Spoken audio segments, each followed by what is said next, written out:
Assalamualaikum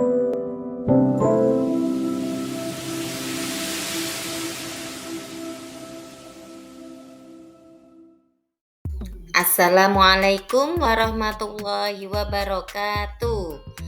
Bapak Ibu guru hebat, bertemu lagi dengan saya Ainun Ma'rifah, CGP Angkatan 10 Kabupaten Lumajang di sesi modul 1.4 Budaya Positif pada tahap aksi nyata.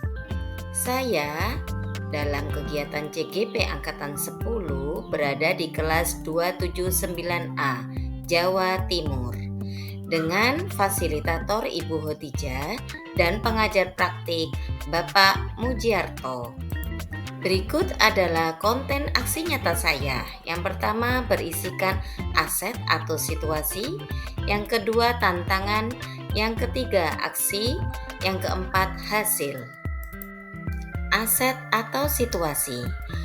Sekolah harus menjadi tempat yang menyenangkan, aman dan nyaman bagi seluruh warga sekolah, khususnya murid dalam belajar.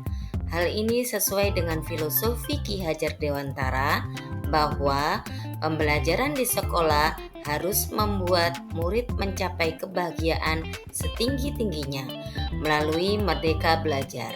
Untuk itu, guru bertugas menuntun dan mendidik murid sehingga diperlukan aksi nyata sebagai penerapan budaya positif dengan diawali perubahan posisi kontrol guru dan disiplin positif melalui keyakinan kelas. Yang kedua, tantangan. Tantangan di sini sebagai hambatan yang dilakukan dalam pelaksanaan kegiatan aksi nyata ini. Adapun jenis-jenis kegiatannya berupa diseminasi pada rekan sejawat, pembuatan keyakinan kelas, sosialisasi pada orang tua atau murid, dan evaluasi serta refleksi. Tantangannya berupa pelaksanaan yang dilakukan di akhir semester harus mampu mencari waktu yang luang dalam kegiatan diseminasi dan pembuatan keyakinan kelas. Yang kedua, menumbuhkan motivasi intrinsik dari murid membutuhkan waktu dan dilakukan secara terus-menerus. Yang ketiga, kolaborasi bersama orang tua untuk dapat dilakukan tindak lanjut di rumah hingga menjadi suatu karakter pada murid. Aksi nyata. Aksi nyata ini sebagai gambaran kegiatan aksi nyata yang dilakukan. Dengan kegiatannya terarah dan sistematis. Sebagai wujud kegiatan juga sudah dilaksanakan sesuai dengan tahapan atap atau start. Yang pertama, kegiatannya berupa diseminasi budaya positif. Yang kedua, keyakinan kelas beserta penandatanganan keyakinan kelasnya. Yang ketiga adalah tanggapan murid serta refleksi dari guru. Bapak Ibu guru hebat, berikut adalah kegiatan diseminasi budaya positif yang dilakukan oleh saya kepada rekan sejawat di sekolah.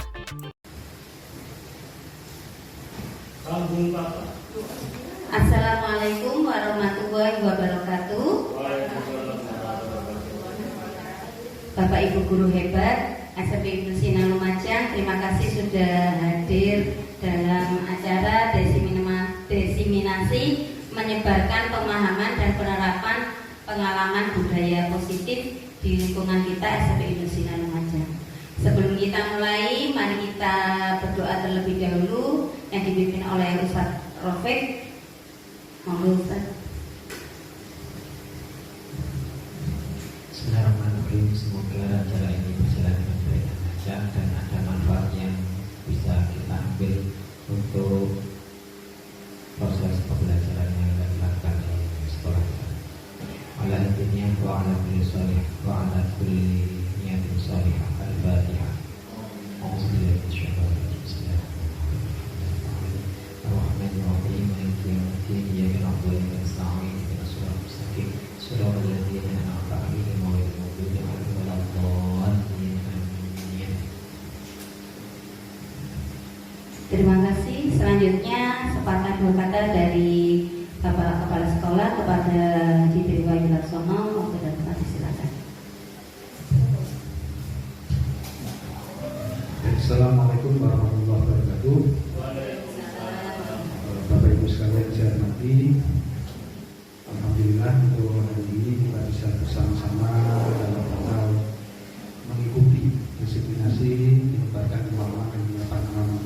topik yang akan disampaikan oleh Saudara Ainun Ma'rifah. Mudah-mudahan apa yang beliau sampaikan menjadi hal yang baik, hal yang positif untuk sekolah kita, yang bisa kita terapkan untuk anak-anak kita. Kita sebagai teman sejawat, kolega, guru, diharapkan bisa mendukung apa yang menjadi hal-hal yang disampaikan oleh Saudara Ainun Ma'rifah untuk menjadikan sekolah kita lebih baik.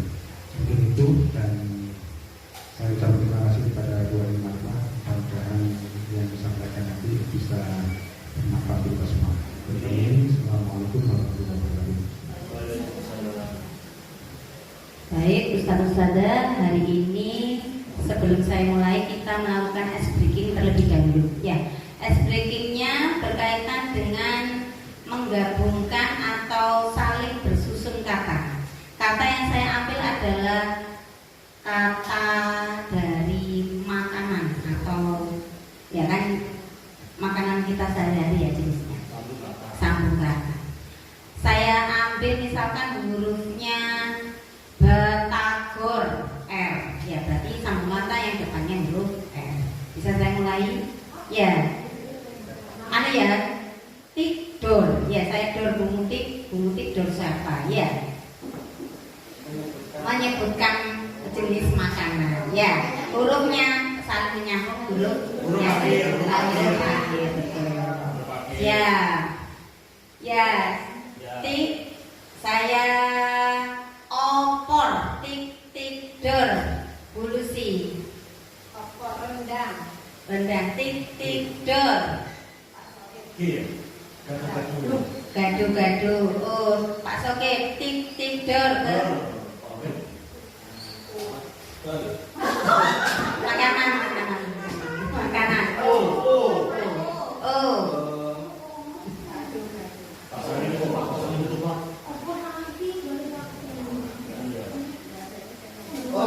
onde Pak Rofik tik dor ke siapa? Abah Bayu emping linju oh ya lagi tik dor Abah Bayu ke Wilu oh lagi oseng ke Wilu tik dor Gulali. Terima kasih, itu sekilas tik dor ya bersambung kata. Baik, Ustazah, saya sudah mulai berkonsentrasi. Isi dari desiminasi pada modul 1.4 saya yaitu tentang budaya positif. Budaya positif itu merupakan perwujudan dari nilai keyakinan universal yang diterapkan di sekolah. Ada budaya positif itu tentang perubahan paradigma belajar, disiplin positif, kebutuhan dasar manusia, motivasi perilaku manusia, posisi kontrol guru, keyakinan kelas, dan segitiga restitusi isinya. Selanjutnya, pembelajaran dengan paradigma baru berkaitan dengan profil pelajar Pancasila. Ada berapa dimensi? Ada 6 dimensi, betul. Dari pembelajaran berdiferensiasi yang menjadi paradigma baru itu menjadi teori psikologi modern untuk mewujudkan profil pelajar Pancasila. Selanjutnya disiplin positif, yaitu pembiasaan hal baik yang mencakup sikap atau perilaku maupun tutur kata oleh seluruh warga sekolah. Menjadi pribadi yang kritis, mandiri, dan bertanggung jawab untuk anak-anak. Tujuan kita menciptakan peserta didik yang disiplin untuk mengacu pada nilai-nilai kebajikan universal. Itu disiplin positif. Ustaz-ustazah harus tahu terlebih dahulu pada anak-anak kalau kita itu punya kebutuhan dasar manusia. Kebutuhan dasar manusia ini berkaitan dengan tujuan atau keinginan dari kita agar bisa terpenuhi. Ada berapa? Kebutuhan dasar manusia ada 6. Jadi anak-anak itu termasuk kita ada 6 kebutuhannya. Ada bertahan hidup, contohnya makanan, pakaian, tempat tinggal, keamanan, kesehatan. Kemudian ada kasih sayang dan rasa diterima, itu ingin dipedulikan. Kemudian bekerja sama dengan kelompoknya. Ada penguasaan, yaitu harga diri, dianggap diakui dan memimpin. Kemudian ada kebebasan, yaitu memiliki pilihan. Dan ada kesenangan, yaitu bermain, humor, antusias, dan tertawa. Ini kebutuhan dasarnya. Selanjutnya dari kebutuhan dasar itu terbagi ada hukuman, konsekuensi, dan restitusi. Jadi ketika kita memberikan tindakan kepada siswa, ada 3 argumen. Ada yang berupa hukuman, konsekuensi, atau restitusi. Kalau hukuman itu tidak terencana, tiba-tiba kita langsung mengeluarkan tanpa ada aturan, itu namanya hukuman. Murid tidak tahu apa yang akan terjadi setelah itu. Kemudian bersifat satu arah dan berupa hukuman fisik atau psikis. Untuk konsekuensi terencana, disepakati sesuai peraturan. Muridnya tetap dibuat tidak nyaman, meskipun sesuai aturan tapi tidak nyaman.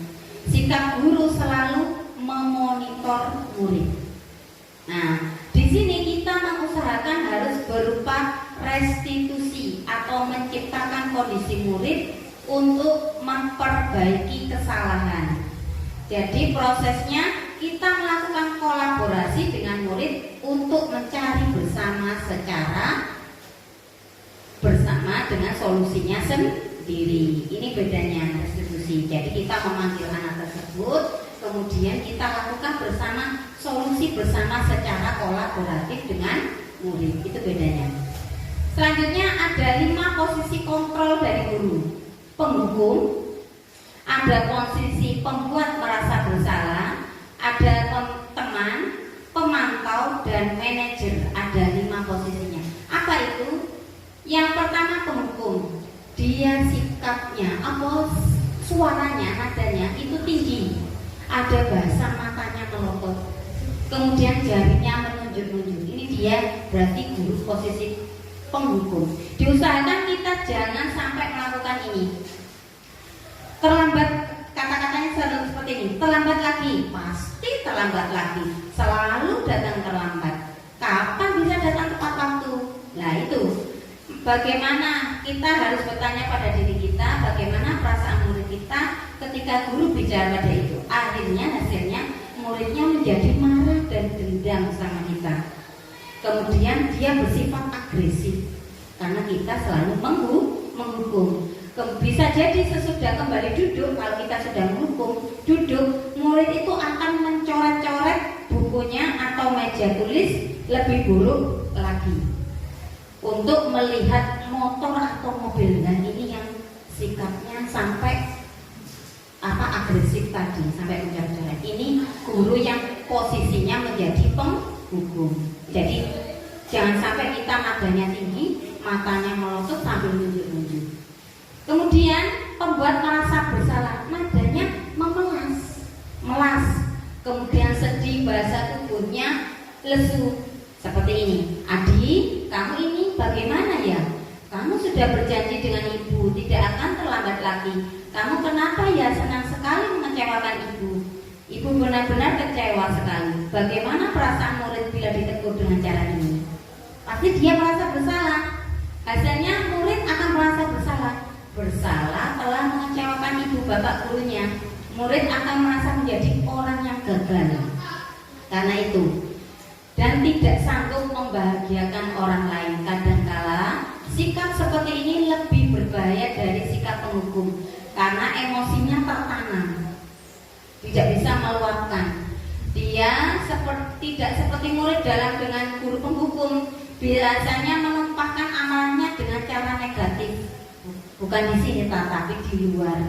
Murid ini tiba-tiba meletuskan amarahnya dengan menyakiti dirinya sendiri atau melampiaskan kepada orang lain. Ini membuat merasa bersalah.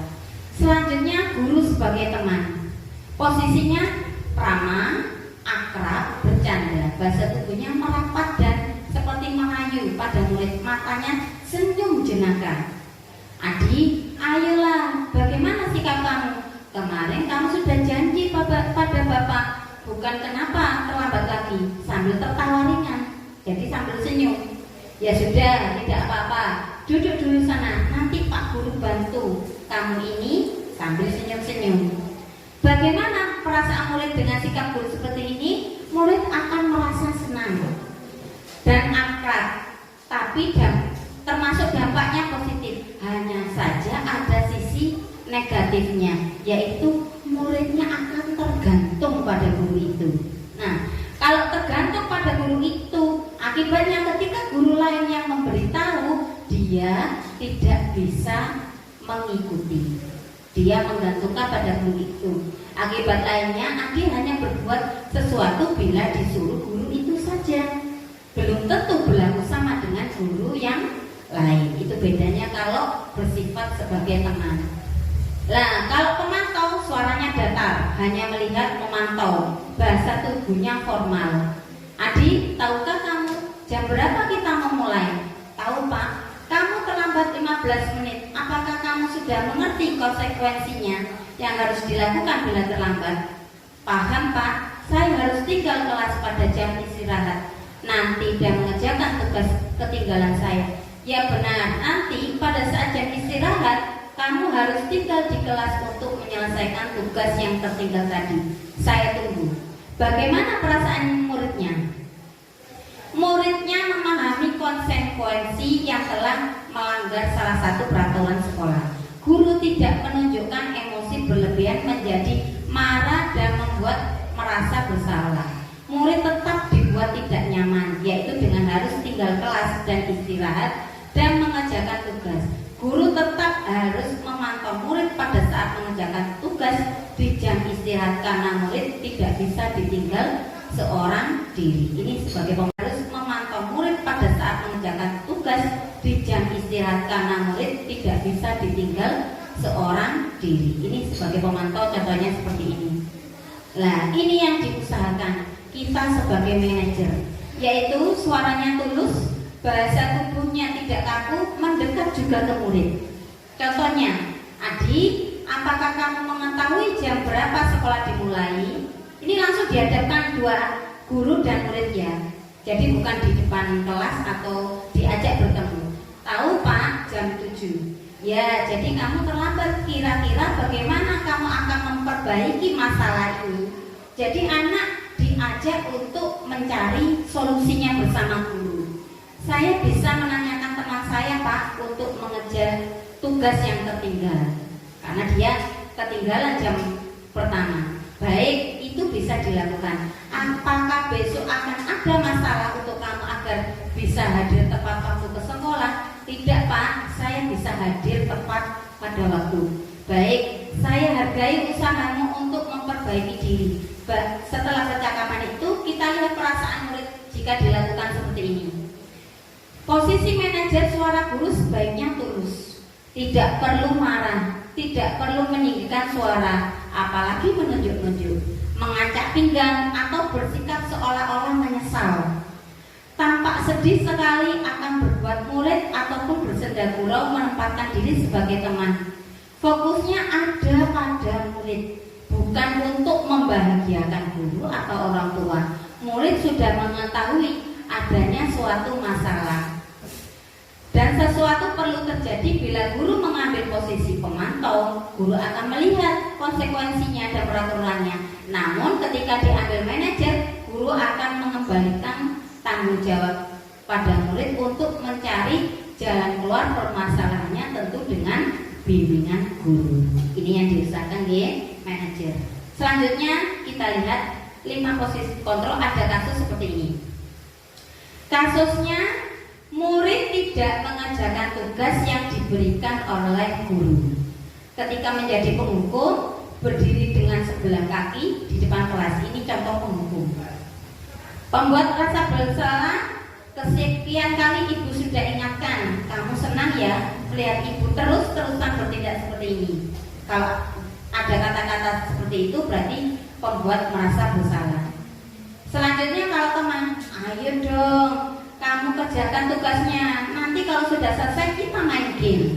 Nah, jadi ada sesuatu yang menyenangkan mereka.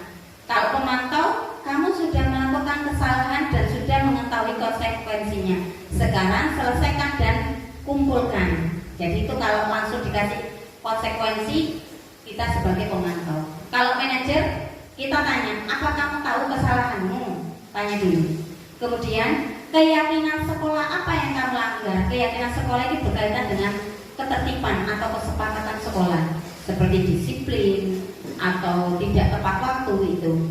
Dan apa yang akan kamu lakukan untuk menyelesaikannya? Jadi anak diajak untuk melakukan solusi bersama. Itu manajer. Bapak Ibu, posisi kontrol apakah aku? Kata-katanya seperti ini. Saya kecewa sekali dengan kamu. Silakan Pak Sogib. Apa? Saya kecewa sekali dengan kamu. Setelah saya bertanya, iya, saya sangat kecewa sekali. Ada jawaban lain selain pembuat rasa bersalah? Saya kecewa sekali dengan kamu. Pembuat rasa bersalah. Ulfa? Ada penghukum? Bulusi penghukum? Bukan. Apa pemantau? Pembuat rasa bersalah. Semuanya pembantu, kita lihat jawabannya.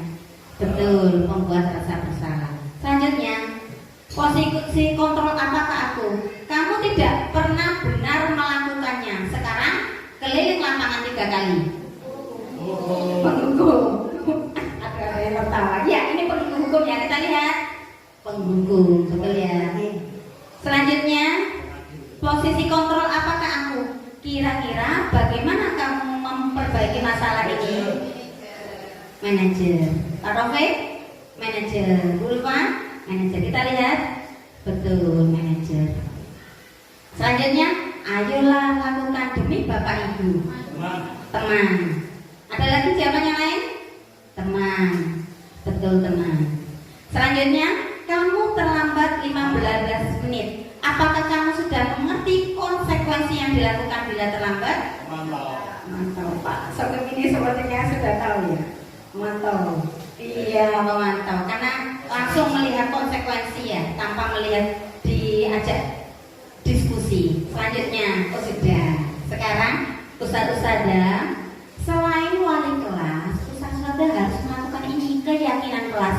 Keyakinan kelas itu hampir sama dengan kesepakatan kelas, tetapi dibuat menjadi suatu peraturan namanya keyakinan kelas. Kesepakatan kelas yang diyakini bersama guru dan murid dengan harapan dapat meningkatkan kedisiplinan murid, yaitu sifatnya universal, bentuknya positif, dan bersifat abstrak. Keyakinan kelas ini tidak terlalu banyak sehingga mudah diingat dan dipahami. Semua warga kelas ikut berkontribusi, jadi diajak diskusi bersama untuk mengutarakan pendapat. Nah, setelah jenengan jadi manajer, nanti harus melakukan segitiga restitusi. Apa itu? Menstabilkan identitas. Kenapa kamu terlambat? Tanya dulu. Jadi betul ya kamu terlambat karena ini. Nah, kita kasih tahu kalau tindakannya itu salah, validasi salah. Kemudian menanyakan keyakinan kelas. Kira-kira keyakinan kelas apa yang kamu langgar? Nah, seperti itu. Itu namanya segitiga restitusi, proses dialog yang dijalankan guru atau orang tua agar dapat menghasilkan murid yang mandiri dan bertanggung jawab. Tujuannya untuk memperbaiki dirinya setelah berbuat salah. Contohnya seperti ini. Menstabilkan identitas, berbuat salah itu manusiawi. Jadi kita itu memberitahu kalau setiap orang itu pernah berbuat salah. Tidak ada manusia yang sempurna. Bapak Ibu juga pernah melakukan kesalahan itu. Bapak Ibu tidak tertarik mencari siapa yang salah, tapi Bapak Ibu ingin mencari solusinya. Kamu berhak merasa begitu. Nah, itu menstabilkan identitas. Contohnya validasi tindakan, kata-katanya seperti ini. Kamu pasti punya alasan mengapa melakukan itu. Ini validasi. Padahal kamu bisa melakukan yang lebih buruk dari ini. telah melindungi sesuatu yang penting buatnya. Nah, ini validasi. Kemudian menanyakan keyakinan kelas yang terakhir. Nilai-nilai apa yang telah kita sepakati? Contoh disiplin, tertib, kemudian saling menghormati, saling menghargai, jujur. Ini contohnya. Seperti apa gambaran kelas ideal yang ingin kamu gapai atau menurutmu? Kamu mau jadi orang seperti apa? Ini keyakinan kelas. Nah, sudah selesai. Bapak Ibu, ada yang ditanyakan? Sebelum saya akhiri, monggo silakan bertanya. 1-2 orang, silakan. Ya. Apa bertanya?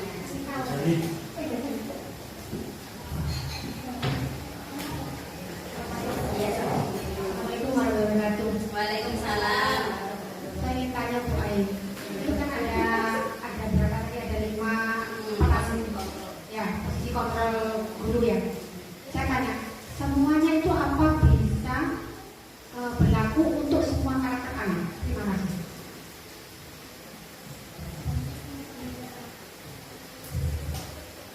Terima kasih atas pertanyaan dari Ustazah Indu.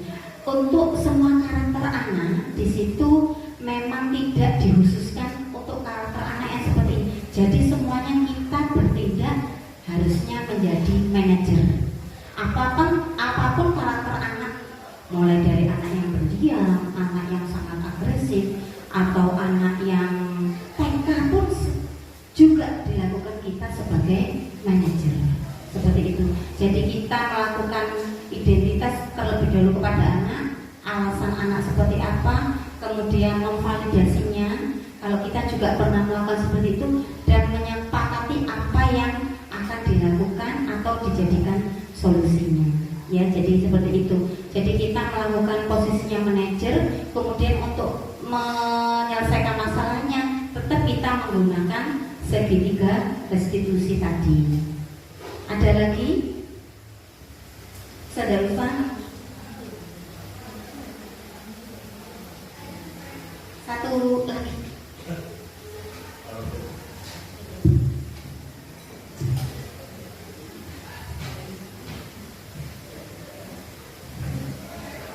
Ya, terima kasih. Kadang ada anak yang mungkin dari macam-macam tadi itu susah. Jadi makanya harus dipakai mungkin ya, mungkin mendukung atau mungkin menggabungkan dari beberapa tadi, tidak sekedar manajer. Salah satu cara untuk membuat anak sadar. Iya, bagaimana itu, Ustaz? Terima kasih. Ya, sesuai dengan hakikat kita menjadi guru, ya, posisi penghukum itu tidak dianjurkan. Bahkan ada yang guru-guru yang istilahnya tahun 80-an, ya. Nah, itu yang menggunakan posisi penghukum. Posisi ini lebih menghasilkan dari posisi yang seperti itu. Tetapi memang akibatnya itu sampai saat ini itu melekat. Sesuatu hukuman itu melekat sampai saat ini itu, sampai mereka dewasa itu melekat. Jadi diusahakan tidak ada kolaborasi. Adapun kolaborasi kita tidak menganjurkan, bukan di posisi penghukum, bisa di posisi pemantau, bisa di posisi teman, nah seperti itu. Tapi posisi penghukum tidak dianjurkan. Jadi yang lebih diutamakan adalah posisi manajer tadi. Kita diajak diskusi anaknya, kemudian kita berikan solusi bersama. Ya seperti itu ya Ustaz. Bapak Wahyu, sebelum saya akhiri, Ustazah, apabila ada kesalahan saya mohon maaf ya. Saya akhiri. Assalamualaikum warahmatullahi wabarakatuh.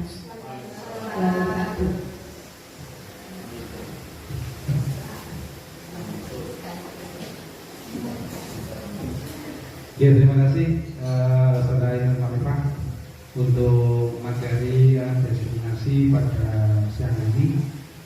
Dan tentunya teman-teman sudah paham apa yang perlu dilakukan ketika anak-anak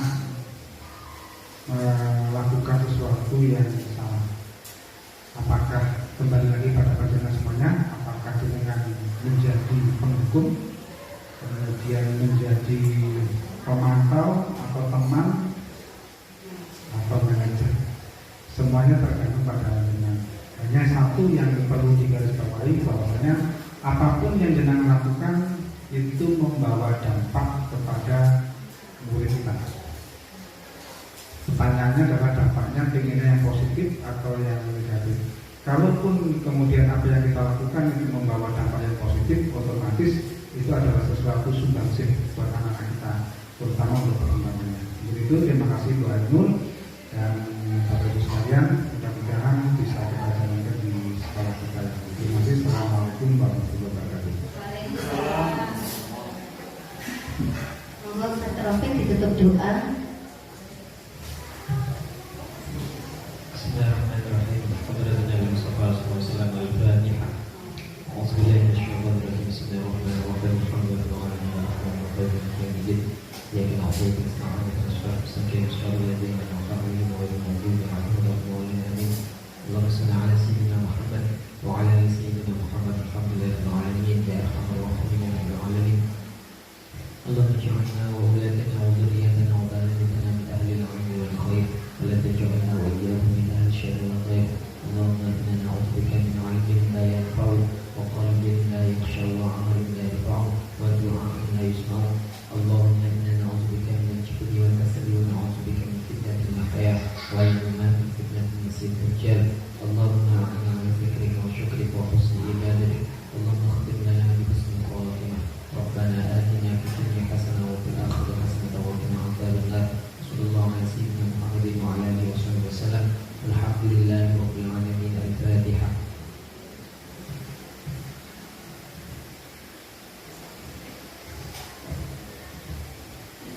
Demikian tadi paparan dari diseminasi penyebaran pemahaman dan penerapan pengalaman budaya positif. Semoga memberikan hasil yang terbaik untuk sekolah kita, dan terima kasih kepada ustadz-ustadzah sudah meluangkan waktunya untuk melihat dan bisa mendengarkan pemaparan saya. Wassalamualaikum warahmatullahi wabarakatuh.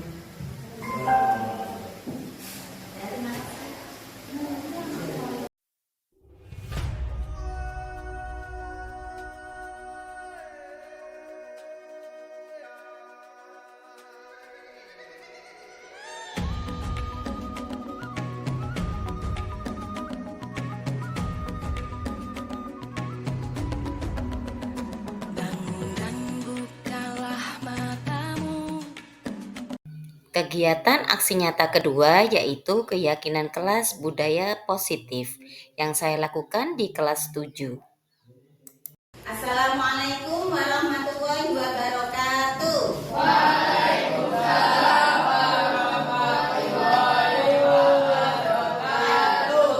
Anak-anak, gimana kabarnya? Alhamdulillah, luar biasa. Allahu Akbar. Sukses. Ya. Untuk hari ini sebelum kita membuat keyakinan kelas, Ustazah ingin kalian tahu dulu apa keyakinan kelas itu. Sebelumnya, dulu waktu kalian masuk di kelas 7, itu kan pernah membuat kesepakatan kelas. Nah, dari kesepakatan kelas yang kamu terima itu kita buat menjadi satu, namanya keyakinan kelas. Ya, contoh keyakinan kelas seperti apa? Nanti Ustazah akan bagikan poin sama kalian. Keyakinan kelas itu bersifat suatu peraturan, contohnya disiplin, kreatif, saling menghormati, ada nilai-nilai kebajikan, atau tidak boleh ada kata-kata tidak dilarang. Misalkan di dalam kelas dilarang makan dalam kelas, tidak boleh. Makan ada di luar kelas. Jadi kata-kata dilarang kelas itu tidak boleh dilakukan. Baik, paham? Sekarang Ustazah bagikan post-it kepada kalian untuk kalian tulis keyakinan kelas. Ya, keyakinan kelas itu contohnya seperti tadi, saling menghargai, saling menghormati. Banyak guys ya. Kalian tulis masing-masing. Nanti keyakinan kelas yang sesuai akan kita tempel pada papan mading kelas kita kelas 7. Baik, ketua kelas Mas David silakan maju ke depan untuk membagikan post-it hari ini.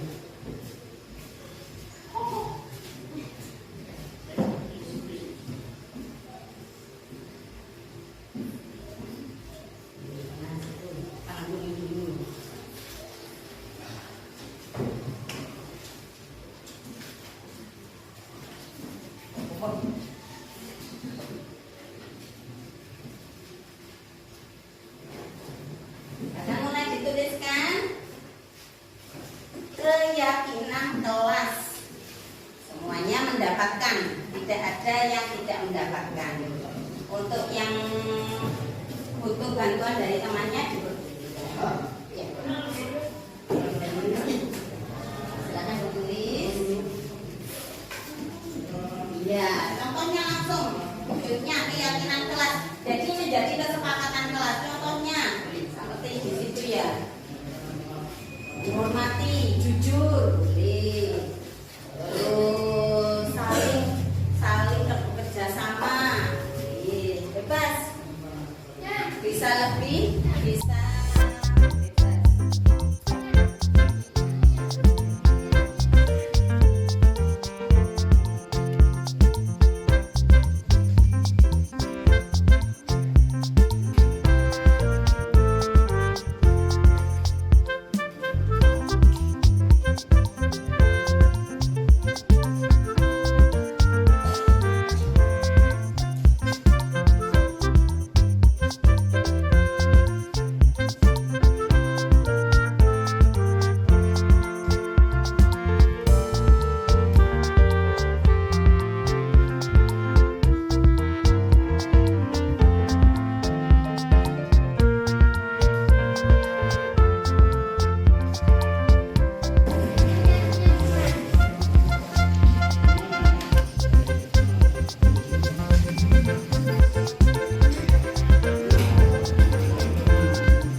sudah diyakini itu untuk dilakukan.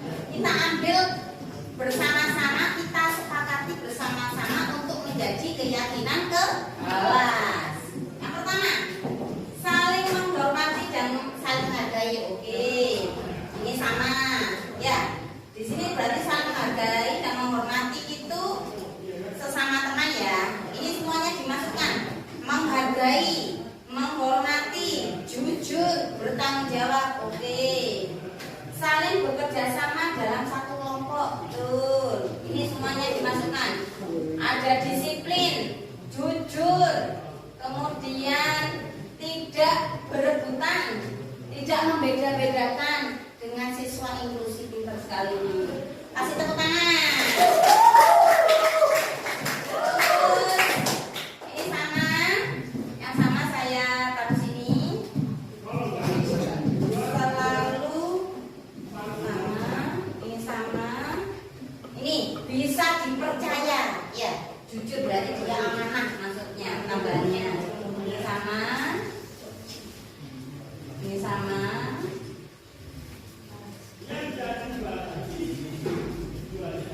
Ini sama. Nah, ini ada tambahan kreatif. Nah, ada kreatif. Ini sama. Ya, kalau ada makan di dalam kelas, makan di luar, ini ada tulisan dilarang. Tidak boleh ya, ada kata-kata dilarang. Berarti makannya harus di luar kelas. Habiskan dulu makannya, baru ke dalam kelas. Tidak boleh makan. Buang sampah pada tempat sampah, Peter, ya. Ya, buang sampah pada tempat sampah.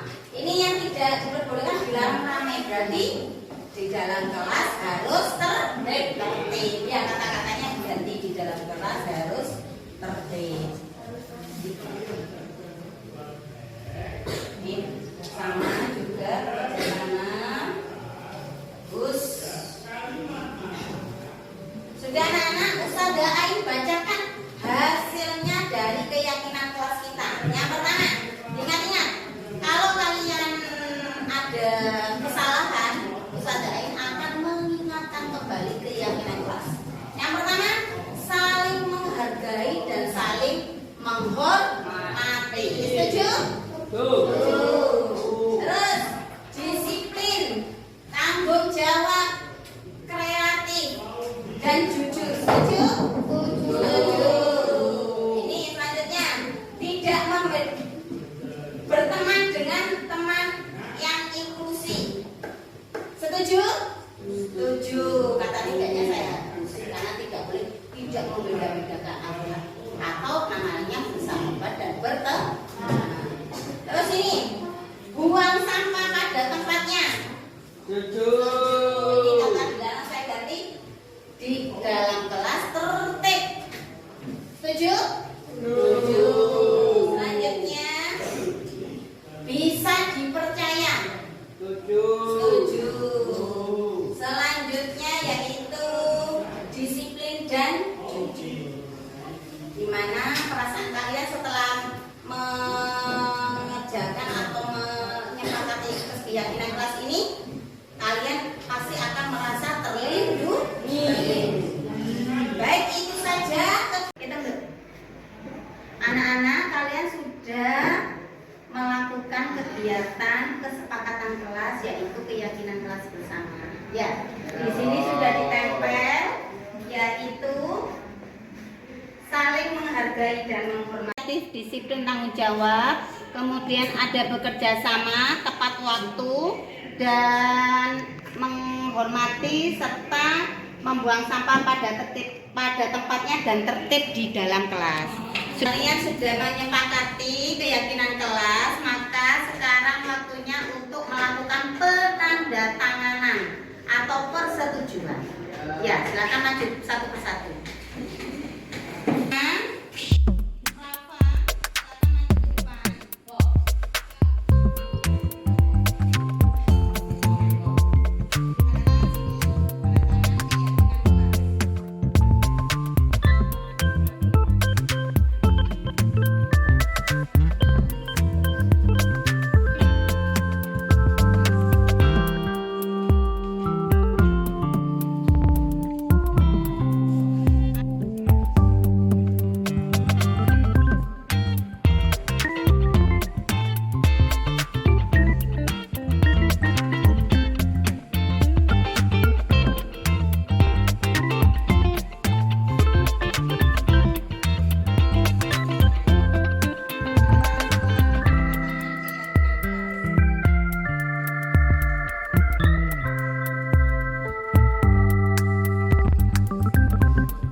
Berikut adalah hasil atau result dari keyakinan kelas.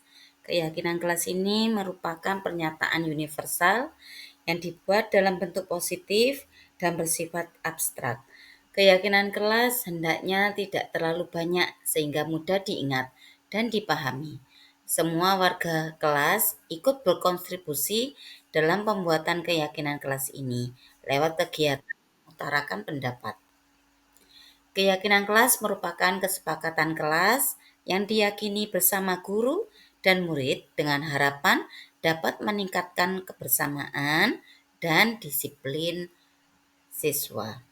Warahmatullahi wabarakatuh. Perkenalkan nama saya Muhammad Jabir Maulana dari kelas 7. Saya senang membuat keyakinan kelas. Saya akan menaati dari nilai-nilai kebajikan yang sudah dilaksanakan.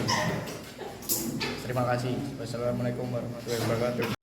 Perkenalkan, nama saya Jasmine Safira dari kelas 7. Setelah saya membuat keyakinan kelas, saya menjadi berani dan semangat untuk belajar di sekolah. Terima kasih. Wassalamualaikum warahmatullahi wabarakatuh. Evaluasi dan refleksi. Kegiatan budaya positif ini dilaksanakan secara betul dan terus-menerus agar tercipta lingkungan positif di sekolah. Perbaikan yang akan saya lakukan adalah pemahaman terhadap budaya positif, misal penerapan pembuatan keyakinan kelas yang dilaksanakan. Harus setiap hari diingatkan tentang keyakinan kelas sebagai wujud nilai-nilai kebajikan universal yang dilaksanakan di kelas. Pelaksanaan praktik segitiga restitusi terhadap murid yang bermasalah dengan berlatih posisi kontrol kita sebagai manajer sehingga murid aman, nyaman, dan percaya pada guru. Sebagai guru penggerak, yakni dengan peran pemimpin pelajaran, saya harus mampu menuntun siswa agar selalu memiliki perilaku sesuai nilai-nilai kebajikan yang disepakati sehingga budaya positif dapat tercipta di sekolah saya. Saya juga harus menjadi tauladan bagi guru yang lain dan bagi siswa saya dalam menerapkan budaya positif di sekolah. Selanjutnya, sebagai coach bagi rekan sejawat, saya akan berbagi wawasan atau materi tentang budaya positif. Saya juga akan berbagi pengalaman atau praktik baik dalam menerapkan konsep-konsep budaya positif kepada rekan sejawat dan melakukan pendampingan jika dibutuhkan. Selanjutnya, peran sebagai pendorong kolaborasi. Upaya menciptakan budaya positif membutuhkan kerjasama, kolaborasi, dan komunikasi yang efektif dari semua stakeholder sekolah. Saya akan berupaya berkolaborasi dengan semua stakeholder sekolah dalam menciptakan budaya positif di sekolah saya. Selanjutnya, peran mewujudkan kepemimpinan murid.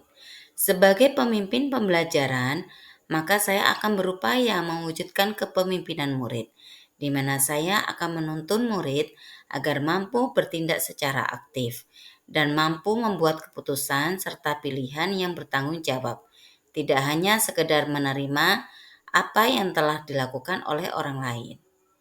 Peran selanjutnya yaitu menggerakkan komunitas praktisi.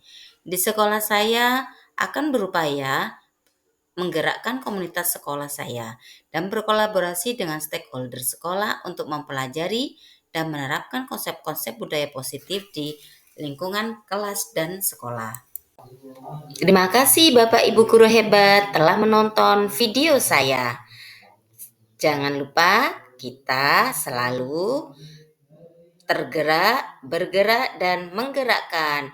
Wassalamualaikum warahmatullahi wabarakatuh.